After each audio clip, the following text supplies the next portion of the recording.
En Corea del Sur la prostitución es ilegal desde hace décadas, pero sigue funcionando todos los días en barrios que no aparecen en los folletos turísticos, con mujeres que están expuestas a reglas que no escribió ningún juez, horarios que nadie controla, pagos que no se negocian y condiciones que no se discuten. Algunas empezaron para sobrevivir, otras fueron traídas por redes que sabían exactamente a quién buscar. Muchas intentaron salir y se dieron cuenta de que salir no es tan fácil como entrar. Mientras la ley dice que están cometiendo un delito, miles de ellas siguen ahí, sin protección, sin derechos, sin voz. ¿Cómo es posible que en uno de los países más controlados del mundo todo eso siga pasando sin que nadie lo frene? Bienvenidos a Mundare. Hoy te lo mostraré. Comencemos.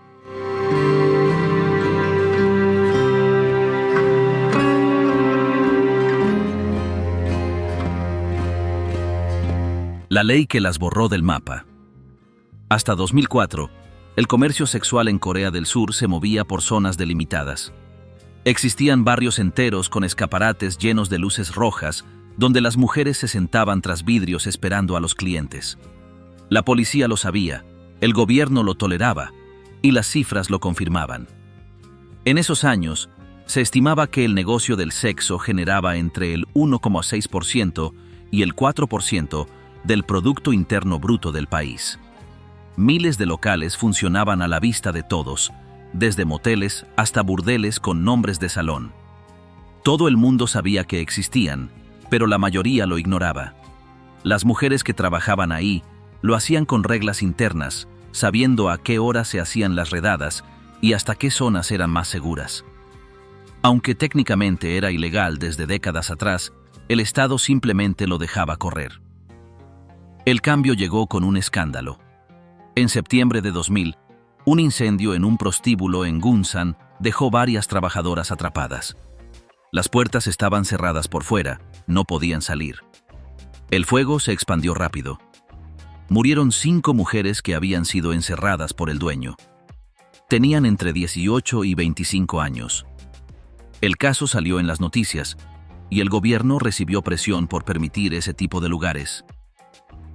Ahí empezó a gestarse una ley que lo cambiaría todo.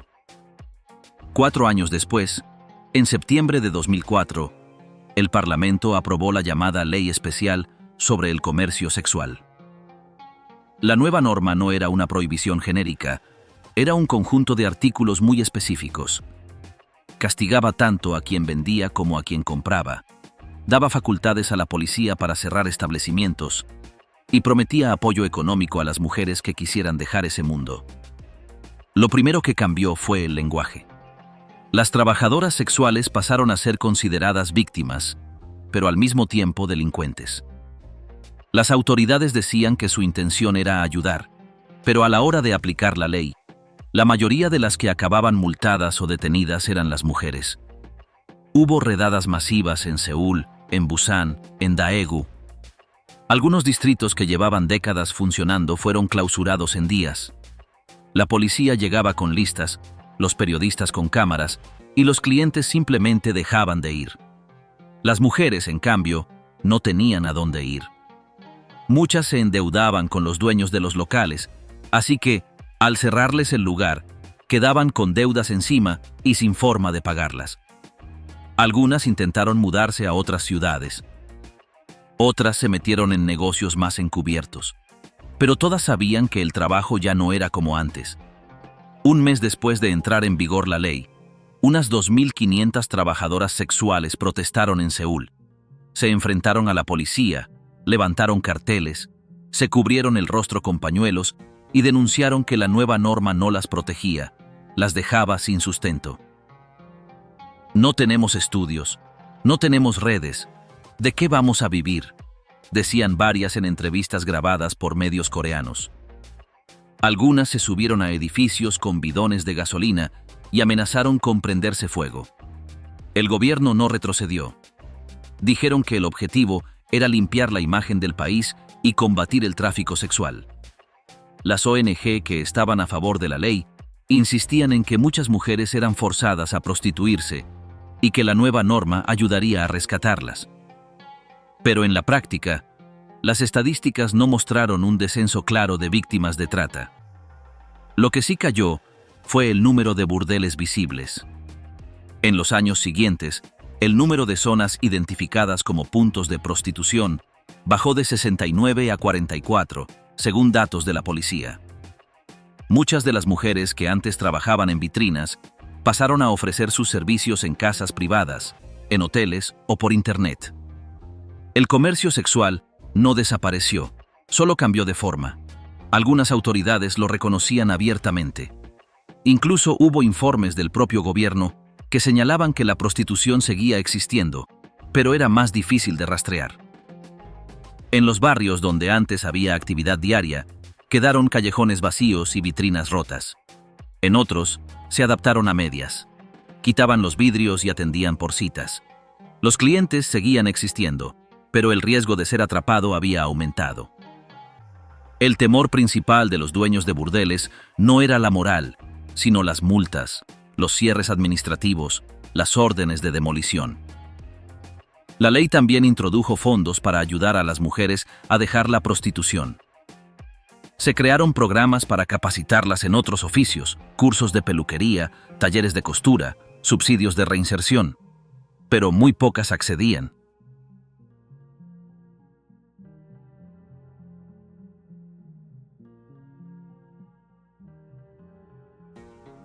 Los barrios que no querían que vieras. Había zonas en Seúl que no salían en los mapas turísticos, pero todo el mundo sabía dónde estaban. Los taxis sabían el camino sin necesidad de direcciones y los letreros no lo decían, pero bastaba con mirar las luces. Una de las más conocidas se llamaba Cheongnamni 588, una fila larga de vitrinas iluminadas donde las mujeres se sentaban en ropa interior frente a vidrios anchos, una al lado de otra, esperando que alguien se detuviera a mirarlas. Esa zona funcionaba como un corredor. Los hombres caminaban lento, algunos volvían sobre sus pasos, otros señalaban con la mano y entraban sin hablar. Las tarifas se sabían de antemano y los acuerdos eran breves. Todo estaba organizado sin papeles ni nombres. El lugar tenía reglas que no estaban escritas, pero se respetaban. Durante los años 80 y 90, ese distrito llegó a tener más de 1000 mujeres activas. No era el único.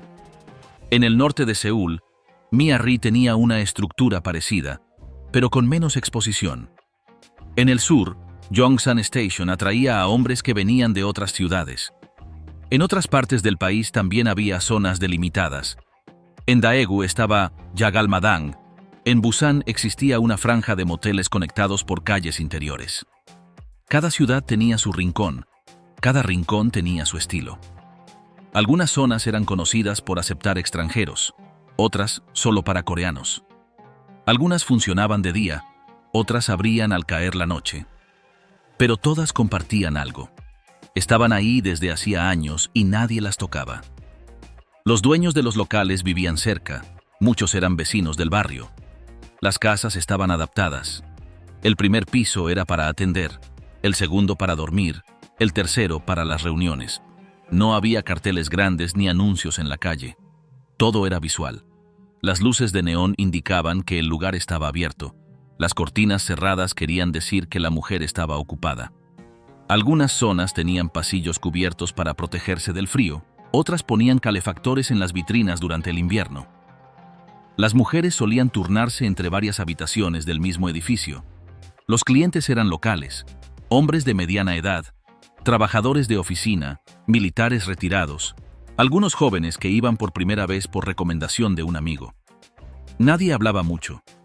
El trato era rápido y directo. Antes de 2004, esas zonas tenían una especie de acuerdo no escrito con la policía. No eran legales, pero tampoco eran prioridad. A cambio de no molestar, los burdeles seguían reglas mínimas. No drogas, no menores, no escándalos.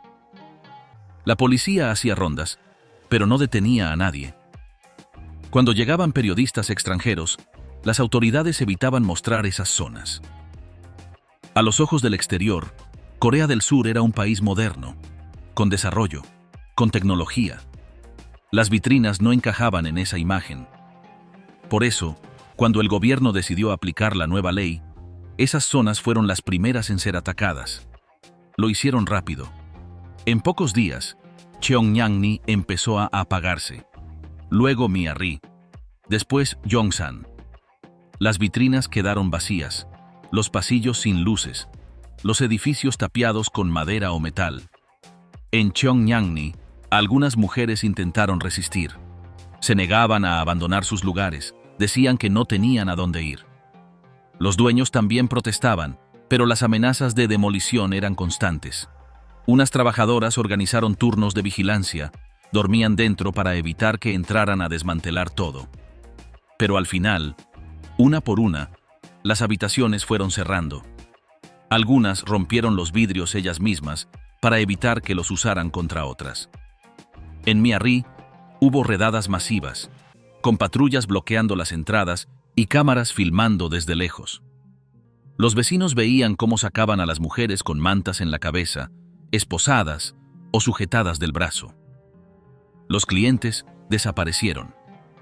Los dueños empezaron a vender los edificios por debajo de su valor. El mercado se desplomó. Lo que quedó fue distinto en cada sitio. En Cheongnyangni, muchos locales fueron convertidos en cafeterías o apartamentos, pero todavía hay callejones donde se pueden ver los restos de las vitrinas, vidrios sucios, estructuras metálicas, focos rotos. En Myanmar, parte del barrio se transformó en negocios de karaoke y tiendas pequeñas, pero por las noches todavía hay actividad escondida. No al nivel de antes, pero sí con puertas cerradas y entradas traseras. En Yongsan, la estación se renovó por completo, con centros comerciales y hoteles. La zona roja se borró del mapa. En Daegu, en cambio, Yagalmadang siguió funcionando durante años, con menos intensidad, pero con cierta tolerancia local. Las mujeres se escondían más, los clientes pasaban en coche y no a pie. Todo era más silencioso.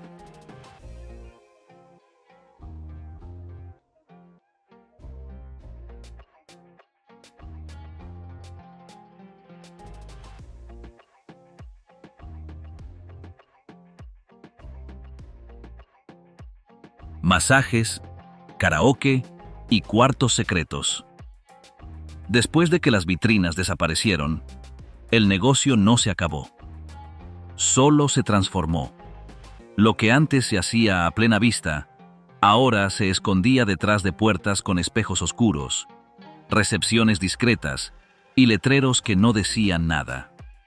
Los nombres eran engañosos. Centro de relajación, salón de descanso, café premium, bar VIP. Algunos tenían entrada por el frente, otros funcionaban por sótanos o con accesos ocultos en la parte trasera. Casi todos usaban efectivo y no dejaban registros. No se usaban nombres reales ni teléfonos personales. Cada lugar tenía su forma, pero todos compartían lo mismo. Bajo el cartel de un servicio legal, ofrecían sexo a quien supiera cómo pedirlo. Los salones de masaje fueron los primeros en crecer. Eran fáciles de montar, bastaba con una licencia comercial y una habitación con luces tenues. Desde la calle parecían negocios normales, con recepcionistas sonrientes y folletos con paquetes de aromaterapia. Pero adentro, los clientes preguntaban por el full course, una forma codificada de decir que querían algo más. Los precios variaban según la zona. En los distritos del norte de Seúl podía costar 100,000 wons, en los del sur se duplicaba. Muchas veces incluía ducha, masaje corporal y acto sexual en una cama oculta al fondo. Algunas trabajadoras rotaban cada semana. No estaban contratadas oficialmente. Vivían en habitaciones pequeñas, dormían en el mismo edificio y trabajaban casi todos los días sin contrato. Otra modalidad eran los room salons, que no eran simples bares, sino locales de lujo donde los clientes pagaban por estar en salas privadas con varias mujeres. Se usaban sobre todo en cenas de negocios. El jefe invitaba a un cliente o socio, lo llevaban al salón, y ahí empezaba la ronda de copas. Las mujeres no estaban ahí solo para servir bebidas. Se sentaban al lado, los tocaban, los escuchaban, y si el cliente lo pedía, podían acompañarlo después al hotel. Todo eso se negociaba por fuera. No se decía directamente. Los encargados del lugar hablaban con gestos o frases indirectas. Nadie grababa nada, nadie firmaba nada. Las mujeres muchas veces tenían que pagar una comisión al local por cada cliente que se llevaban. Si no ganaban lo suficiente, se endeudaban con el dueño. Los karaokes privados, conocidos como Noraebang, también se adaptaron. No eran los familiares con canciones coreanas en pantallas de colores. Eran salas con luces bajas, micrófonos apagados y chicas que entraban con botellas. Algunas ofrecían compañía, otras ofrecían sexo directamente. Los clientes podían elegir por fotos, por edades, por acento. Muchos locales ya no usaban catálogo físico, mostraban perfiles en tabletas o en grupos de chat. Si alguien preguntaba por qué no había cámaras, la respuesta era siempre la misma: privacidad del cliente. Lo cierto es que esos lugares operaban justo al límite de lo permitido.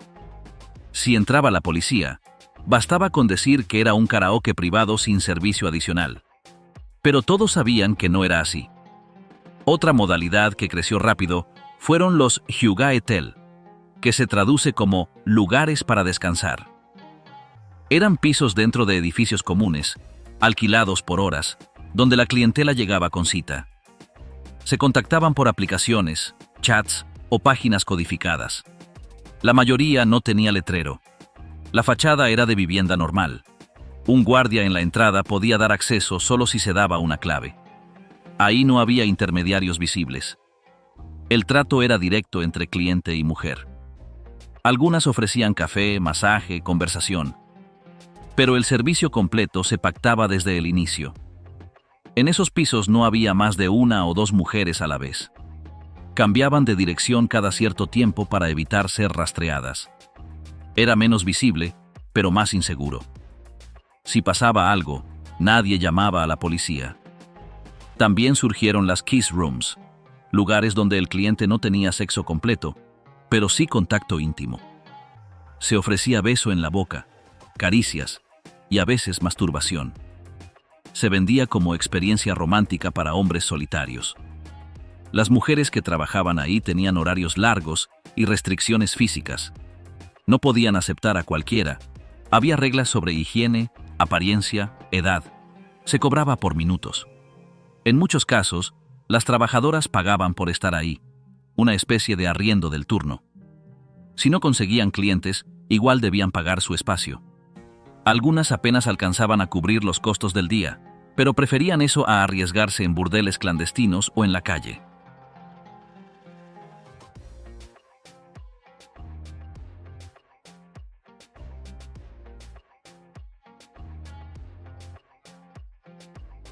Bacchus. Cuando la vejez se vende en un parque. En el centro de Seúl hay un parque donde los bancos siempre están ocupados.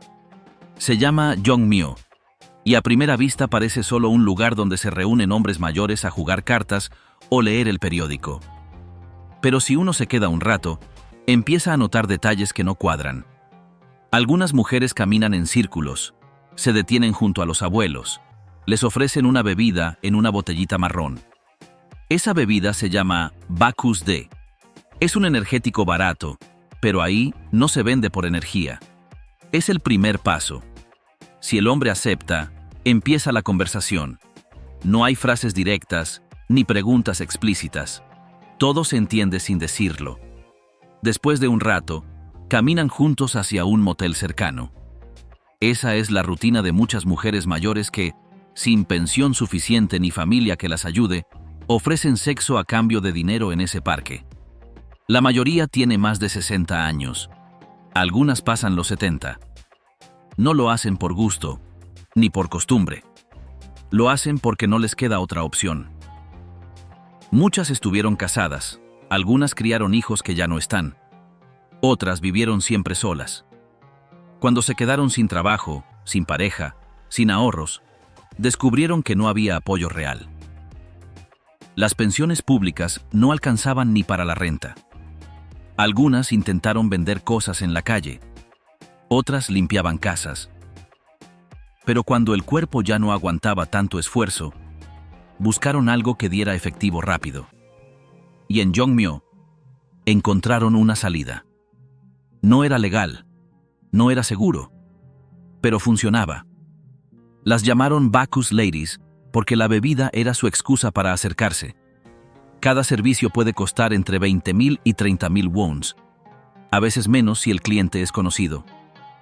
Se hacen en moteles por horas, a poca distancia del parque. En días fríos, el ritmo baja. En primavera, sube. Hay mujeres que ven a 2 o 3 hombres por día, otras solo a 1. La mayoría son viudos, jubilados, hombres que también viven con lo justo. No buscan solo sexo. A veces solo quieren hablar, sentir un cuerpo cerca, no cenar solos. Algunas mujeres aceptan sin tener relaciones. Otras cobran lo mismo por todo. Lo que no cambia es el silencio. Nadie lo comenta en voz alta. Los vecinos saben, los encargados de los moteles también. Pero todos lo dejan pasar. Mientras no haya escándalo, todo sigue igual. La dinámica no está organizada. No hay jefes, ni grupos, ni intermediarios. Cada mujer trabaja por su cuenta. Algunas se conocen entre sí, pero no siempre se llevan bien. Hay competencia. Si una baja el precio, las otras protestan. Si alguien trae problemas, intentan alejarla. No hay códigos escritos, pero hay reglas. No se permite el ruido ni los reclamos. Si un cliente se pone violento, la única defensa es avisar a otra que esté cerca o correr. Algunas llevan gas pimienta, otras simplemente se alejan. No hay teléfonos de emergencia ni redes de protección. Si alguien desaparece, nadie pregunta. Si alguien muere, solo aparece una nota corta en el periódico. Las autoridades conocen el tema. Cada tanto hacen redadas o desalojos. Retiran a las mujeres del parque, les hacen preguntas, les toman los datos. Pero nunca las procesan. Tampoco ofrecen ayuda real. Les dicen que se vayan, que no pueden estar ahí, que es zona pública. Ellas se van, pero vuelven al día siguiente, porque no hay otra fuente de ingreso. Las ayudas estatales son mínimas. Algunas reciben menos de 200.000 wons al mes. Y los alquileres, solo en esa zona, ya superan el doble. No tienen propiedades, no tienen ahorros. Lo único que tienen es tiempo y necesidad. Y en ese parque, al menos pueden cubrir el día. Los moteles de los alrededores se adaptaron. Hay cuartos pequeños, tarifas por hora, reglas de discreción. Los empleados ya conocen las caras. No preguntan. Reciben el pago, entregan la llave, y cuando termina el tiempo, hacen la limpieza sin comentar nada. Algunas mujeres dejan propina, otras piden crédito. También hay comerciantes cerca que venden ropa interior, cremas, pañuelos, cosas básicas que ellas usan para trabajar. No se anuncia, pero está claro quién compra qué. Los vendedores no hacen preguntas. Mientras haya movimiento, el negocio sigue. En los medios coreanos, el tema apareció a veces, pero sin escándalo. Algún reportaje hablaba de la triste realidad de las Bacchus Ladies. Otros los trataban como un problema de salud pública. Pero nadie proponía soluciones concretas, solo estadísticas. Se decía que en Jongmyo había más de 400 mujeres activas, que algunas tenían enfermedades sin tratar, que los moteles no cumplían normas sanitarias. Pero después del informe, no pasaba nada. Las cámaras se iban, los artículos quedaban en el archivo, y las mujeres seguían en el mismo lugar, con la misma rutina.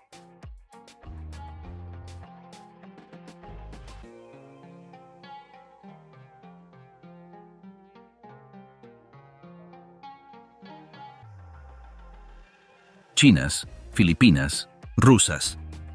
Las extranjeras del placer. Cuando empezaron a cerrar los burdeles visibles y a vigilar los barrios rojos, no todas las mujeres desaparecieron. Lo que cambió fue la nacionalidad de muchas de ellas. En los anuncios que circulaban por chats y en las listas de mujeres que trabajaban en salones de masaje, cada vez aparecían más nombres en otros idiomas.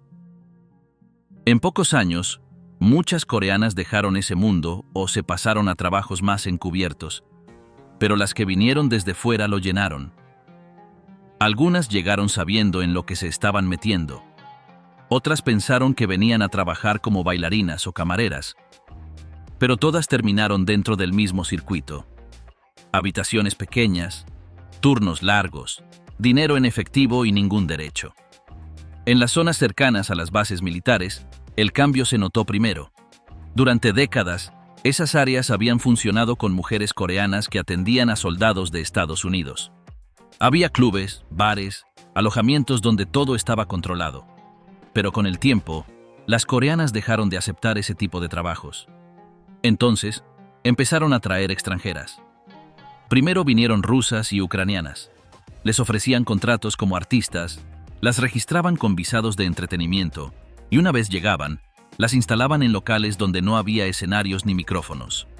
Solo mesas, botellas y clientes. Si no aceptaban, les quitaban los pasaportes. Si se quejaban, las amenazaban con denunciarlas por trabajar ilegalmente. Las dejaban sin salida. Más adelante llegaron Filipinas. También con papeles que no correspondían al tipo de trabajo que iban a hacer. Algunas pensaban que iban a cantar en clubes nocturnos, otras que serían camareras en hoteles. Pero en cuanto aterrizaban, las subían a coches sin logos y las llevaban a casas donde las dejaban encerradas hasta que aceptaran las condiciones. Les quitaban el teléfono, les explicaban el funcionamiento, les asignaban horarios y clientes. Les decían que debían devolver el dinero del pasaje, el alojamiento, la comida, que hasta que pagaran todo eso, no podían salir. Y como no hablaban coreano, no conocían a nadie y no sabían cómo pedir ayuda, la mayoría se quedaba callada. Algunas pasaban años sin ver otra cosa que la misma calle, la misma cama, la misma cara del que las controlaba. Después de 2010, el perfil cambió otra vez. Las rusas eran más difíciles de retener. Las filipinas ya no aceptaban cualquier oferta. Entonces empezaron a llegar mujeres chinas. Muchas venían desde provincias rurales, con deudas familiares o presionadas por agencias que les prometían empleos con buenos sueldos. Les daban visas de turista o papeles falsificados. Una vez en Corea, las instalaban en apartamentos usados como centros de masaje. No había anuncios en la calle ni nombres comerciales. Los clientes se contactaban por foros privados. A cada mujer la ubicaban por código. Recibían instrucciones por mensaje. Les decían la dirección, el tiempo del servicio, el precio. Los pagos eran en efectivo. Nadie firmaba nada. Las chicas vivían donde trabajaban. Dormían en camas estrechas al lado de la sala de atención. Si querían salir, debían avisar. Si alguien se escapaba, otra tomaba su lugar. En muchos edificios de barrios residenciales se multiplicaron estos centros. Desde fuera parecían pisos normales. Algunas veces tenían timbres sin nombre. Otras, solo una cámara apuntando al pasillo. Si alguien preguntaba, los vecinos decían que no sabían nada. Pero algunos edificios tenían varias unidades operando al mismo tiempo. En los reportes policiales aparecían como masajes ilegales.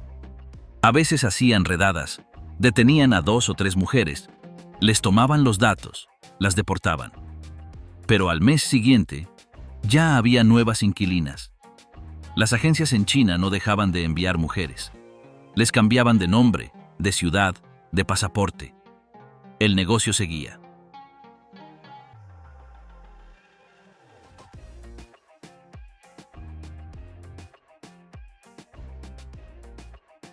Malos tratos, cirugías y vidas al límite. Las que trabajan en esto no tienen contrato, no tienen seguro, no tienen jefes que las defiendan. Solo tienen clientes, reglas que se aprenden a golpes y horarios que no respetan ni los días festivos ni los turnos de descanso. Muchas de ellas empiezan a las 5 de la tarde y terminan a las 4 de la mañana. Algunas trabajan todos los días de la semana. Si se enferman, pierden el ingreso. Si faltan, pierden el sitio. Nadie les da licencias ni días libres. Las que están en salones de masaje viven en habitaciones sin ventanas. Las que trabajan en bares duermen en los cuartos de atrás. Las que van por encargo ni siquiera saben quién las va a recibir. No pueden exigir nada, solo aceptar o marcharse. Y si se van, hay otra esperando. Los maltratos no vienen solo de los clientes. Vienen también de quienes manejan los lugares, de quienes fijan las reglas, de quienes deciden cuánto vale su tiempo. Si una gana menos de lo esperado, la castigan con menos turnos. Si una se queja, la sacan de la lista. Si una pone límites, la reemplazan. En algunos salones hay cuotas mínimas. Deben atender a cierto número de clientes por noche. Si no lo logran, deben compensar. No en palabras, sino en dinero. Pagan por el uso de la habitación, por la ropa, por los cosméticos. Todo eso se descuenta del ingreso. Algunas acaban el mes sin saldo. Trabajaron cada día y no ganaron nada. Con los clientes tampoco hay garantía. Algunos pagan, otros se van sin dejar nada. Algunos son amables, otros insultan, gritan, golpean. Hay quienes las graban sin permiso, quienes las amenazan con publicar los videos si no acceden a repetir el encuentro. Muchas no lo denuncian porque saben que la policía no las va a escuchar. Algunas ya lo intentaron antes y terminaron fichadas ellas. Si una llega a la comisaría con moretones y dice que fue durante un servicio, lo primero que hacen es preguntarle por qué estaba ahí. No hay protección, no hay respaldo legal. Hay miedo, y el miedo obliga a callar.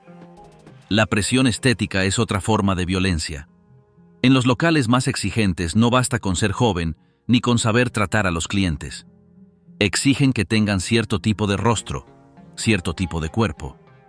Algunas deben operarse para seguir en el circuito. Otras lo hacen para mejorar su posición. Las más nuevas invierten en cirugía de nariz, párpados, mentón. Algunas se agrandan el pecho. No lo hacen por vanidad. Lo hacen porque saben que con eso pueden subir el precio. Los locales prefieren a las que cumplen con los estándares que muestran en los catálogos. Si una no los cumple, la bajan de categoría. No lo dicen en voz alta, pero lo hacen. Hay consultorios de estética que ofrecen paquetes especiales para mujeres de la industria. No lo anuncian así, pero ellas lo saben. Tienen precios más bajos, planes de pago, atención rápida. No se pide historia clínica ni se pregunta por ocupación. Algunas se hacen más de una cirugía por año. Se operan en silencio, se recuperan en soledad y vuelven al trabajo sin contarle a nadie. Otras lo muestran como un logro. En algunos círculos se habla de quién tiene la mejor transformación, quién pasó de ganar 100,000 a 300,000 por cita. No es competencia directa, pero sí hay comparación constante. El cuerpo se vuelve herramienta. El rostro, inversión. Los problemas de salud no son solo estéticos. Hay infecciones, dolores crónicos, fatiga constante. Algunas tienen enfermedades de transmisión que no tratan porque no tienen acceso médico. Otras se automedican. Algunas llegan a desmayarse en medio de una jornada. No hay pausas. Si una se cae, llaman a otra. Las que trabajan por encargo deben desplazarse todo el día. Algunas hacen hasta 8 visitas. No siempre tienen tiempo para comer. Llevan comida en la bolsa. A veces, solo beben agua con azúcar para aguantar. El cuerpo se va deteriorando. Los años pasan rápido, y cuando ya no dan con el perfil, nadie las llama. Las que intentan salir no siempre pueden. Algunas deben dinero a quienes las metieron en el circuito. Otras tienen hijos que mantener, deudas familiares, cuentas atrasadas. Si lo dejan, pierden todo. No tienen experiencia en otros trabajos, no tienen estudios, no tienen red de apoyo. Algunas entraron con 19 y siguen con 35.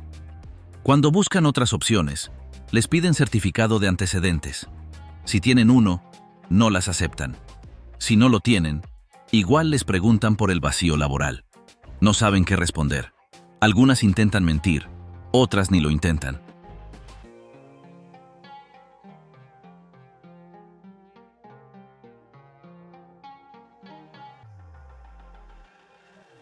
Las que se tatúan para que no las vendan. Hay mujeres que no se tatúan por estética ni por moda.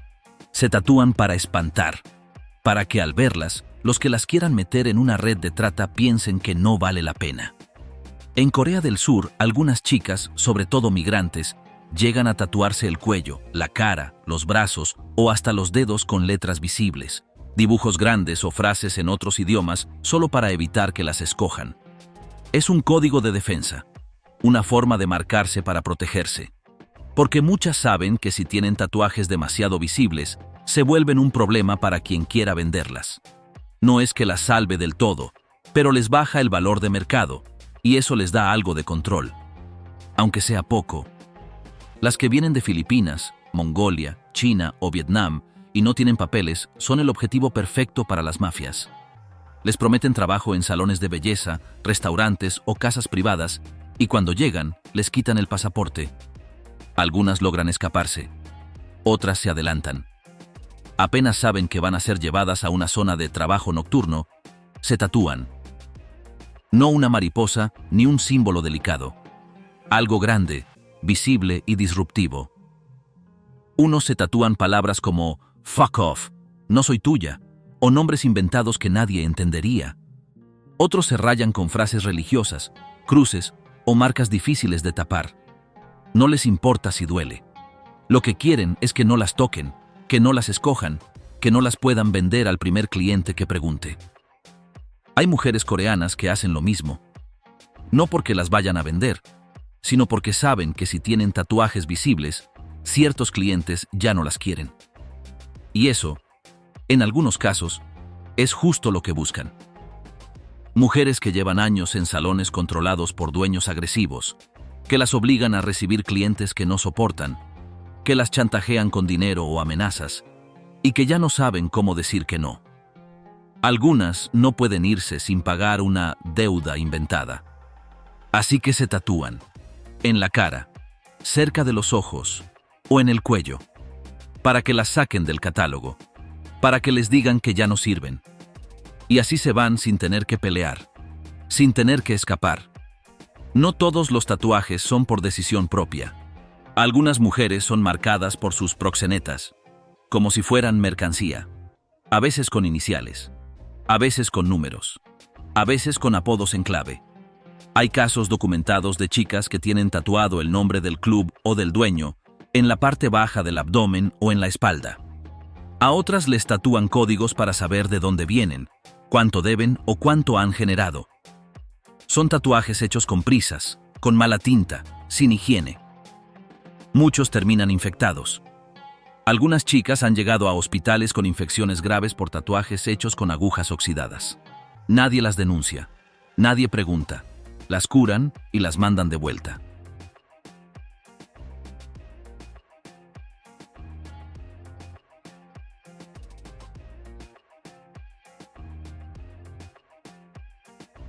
Las que pelean por ser escuchadas. Cuando en 2004 salió la ley que prohibía oficialmente el comercio sexual, nadie les preguntó qué pensaban. La norma se aprobó desde arriba, con argumentos morales, discursos sobre dignidad y promesas de protección. Pero ellas, las que vivían de eso, las que se sabían todas las reglas de memoria, no estaban en la mesa. No hubo votación para ellas. No hubo voz propia. Solo la orden de que a partir de ese día su trabajo ya no valía. Lo que hicieron entonces fue salir a la calle, no con pancartas de colores ni discursos preparados. Salieron con los rostros cubiertos, con ropa normal, con gasolina en botellas de plástico. Algunas subieron a tejados, otras bloquearon entradas. No querían aplausos. Querían que las vieran antes de que las borraran. Esas protestas no salieron mucho en los noticieros. Las imágenes existían, pero las cortaban. Se decía que eran disturbios de dueños de burdeles, como si ellas no tuvieran palabra. Pero las que estaban ahí no eran empresarios. Eran mujeres que sabían que al cerrar sus locales no iban a tener otra fuente de ingreso. Algunas habían trabajado ahí 20 años. Otras apenas estaban empezando. Todas entendían que después de esa ley iban a tener que moverse en lugares más peligrosos. Lo dijeron claro. No pedían que las aplaudieran. Pedían que las dejaran trabajar sin miedo. Pero nadie las escuchó.